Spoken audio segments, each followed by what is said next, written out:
าสะอ่อนปลาโจกเด้พี่น้องทุกคนสนาคามเดี๋ยวนี้เนี่ยสนาคามปลาโจกหลายเนาะแต่ว่าเพิ่นเทียบใส่ปีก่อนๆท่านก็ยังบ่หลายเท่าปีก่อนๆอยู่แต่ว่าก็หลายอยู่เนาะบางคนก็ได้3 4โต5โต6โตเนาะตัวละ6โล8โลบางคนก็ได้2โต3โตเนาะมื้อนี้เจ้ากิ๊กก็พามาเบิ่งปลาคือเก่าหั่นแหละฝนตกลิ้นเด้ทุกคนแล้วเป็นน้ำขึ้นแด้ว่าซั่นเด้แล้วปลามื้อนี้ก็หลายเนาะค่ายไปแล้วเนาะค่ายไปจนเกือบครึ่งพุ่นเลยเนาะคนก็เอามา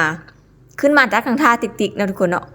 เพิ่นได้มาทำอีกเพิ่นก็จะมัดเสือกในหิ้วมาทุกคนเจ้ากิ๊กไปยกเบิ่งไปหิ้วเบิ่งแล้วบ้าเบิ่งสินะตัวน้อยๆนึงได้แต่ที่จริงน่ะบักหนักๆเนาะ4โลขึ้นแถวนี้เนาะ4โลขึ้นหมดเลยนี่น่ะตาสะอ่อนให้ว่าเฮ็ดซินโดดก็แซ่บเนาะแต่เจ้ากิ๊กคันมักพื้นทองมันเนาะพื้นทองมันเฮ็ดอันเป็นต้มข้าวเปียกป้าเฮ็ดอันหมกเฮ็ดหยังนี่ก็แซ่บเนาะแล้วปลากระปุกมะเขืออยู่ทางท่าเนาะหัวตะลิงบ่เทินได้มองเนาะว่าสิเอาให้แล้วโอ้ยยังอยู่เนาะผู้ใดก็เอาให้มาเครือแล้วก็ต้นอยู่เฮือนนี่ก็เริ่มบานดอกได้แล้วสินะสะอ่อนงามดินทั้งท่าเนาะถ้าน้ำบ่มาท่วมก่อนเด้อทุกคนพอช่วงนี้ก็น้ำจะขึ้นแดฝนตกเนาะเพิ่นว่าน้ำขึ้นแล้วป่าขึ้นว่าซั่นเด้เนาะ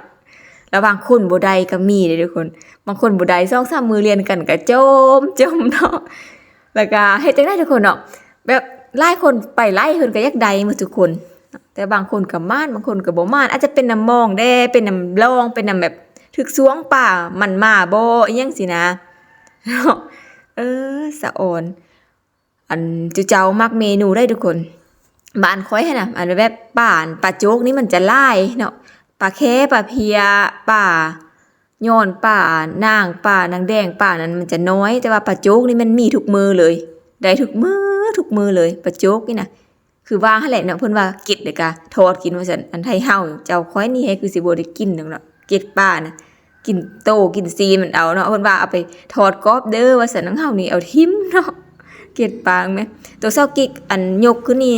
แม่นโตละ5โลปลายทุกคนเนาะแล้วโตอันค้างเซากิกมื้อนี้มัน6โลเนาะ